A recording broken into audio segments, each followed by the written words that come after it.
So hello guys, সব কিছু মিটে যাওয়ার পর আমরা আজকে যাচ্ছি একটু মেলায়। দিদি বাড়ির থেকে কিছুটা দূরেই হচ্ছিল মেলা, তো ভাবলাম সবাই মিলে একটু ঘুরে আসি। তো মেলায় আমরা পৌঁছে গেলাম, আর মেলায় এত ভিড় মানে কি বলবো, পা রাখার জায়গাই নেই। তাই আর কিছু করারও নেই।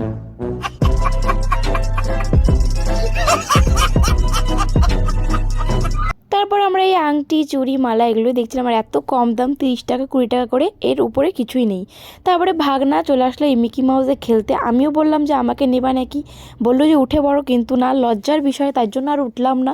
তারপরে ভাগ্নি এখানে দেখো উঠে গিয়েছে। ছোটোবেলায় আমি এটাতে খুব উঠতাম, আর আমার যা মাথা ঘোরা, তো কী বলবো আর। তারপরে ভাগ্নি এটাতে উঠে নিল, আর এই বাচ্চাটাকে দেখো কেমনভাবে তাকিয়ে আছে আমার দিকে। তারপর এদিক ওদিক না দেখে বাইরে বেরিয়ে দেখেছি বৃষ্টি হচ্ছে। এখন কি করব, কিন্তু যতই বৃষ্টি হোক আমরা খেয়ে যাবো, তাই চলে আসলাম ফুচকা খেতে। ফুচকা খেয়েই চলে গেলাম মিও মোড়ে।